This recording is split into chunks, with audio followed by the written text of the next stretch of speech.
Here's Mr. Mandela Man, the Mandela guru, how famous he is. He's all over the internet.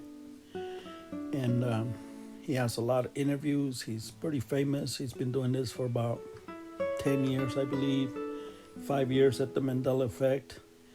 But, he's pretty smart. He knows what he's talking about because everybody wants him on the show. All right, everyone. I am back from vacation. Sure, what the Mandela Effect is, okay, is there have been shifts in this reality where physical matter is actually changing.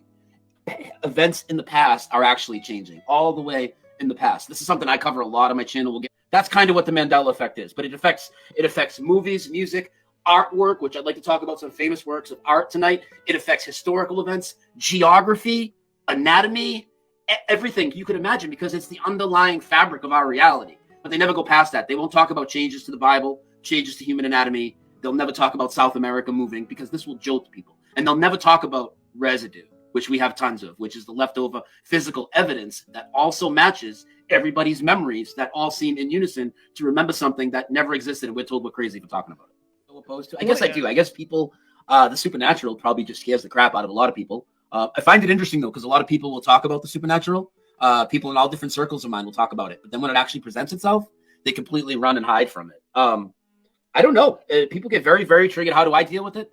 Man, I just try and keep the good fight going. In my opinion, Dave, this is the most profound thing that we've ever seen in human history, at least in recent human history. I mean, supernatural changes are happening to this realm. What people try to do to debunk this is they'll try and strawman it by, first of all, they won't even address the evidence. They'll just act like we don't have it. And they'll just say things like, well, companies and products and logos and brands can change names. You know what they never do, though, Dave?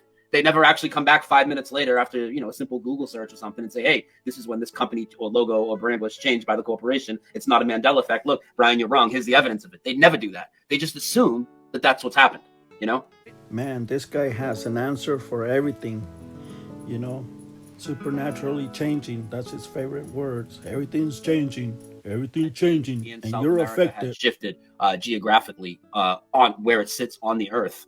So that was just absolutely mind-blowing to me. And when I say South America has shifted, I mean, if you ask anybody where South America is in relation to North America, they'll tell you, well, it's right underneath it, but it's not anymore. It's shifted about 1,500 miles to the east, so far over, in fact, that the tip of Central America no longer comes to the top of South America. It comes to the west side, which makes the Panama Canal like this now, virtually north and south instead of east and west. And when people at first try and say, well, this can't happen, one thing they'll do, they'll say, well, Brian, don't you know maps are manipulated or imagery is fake? And I agree with all of that stuff. Of course I know that goes on. But I'm talking about, well, how did it actually move the landmasses? How did it change the maps and the globes and everything that's been in your house for decades? Because that's what we have. If you look at a map or a globe in your house, you're going to find that South America is indeed where I say. And Cuba is another big part of it. Cuba used to be a tiny island for me to the southeast of Florida. Now Cuba has gotten so big, it's about the size of Florida, just on its side. And it's actually drifted so far west that it's getting closer and closer to Mexico. So when I saw that completely blew my mind along. But I'm talking about, well, how did it actually move the landmasses? How did it change the maps and the globes and everything that's been in your house for decades?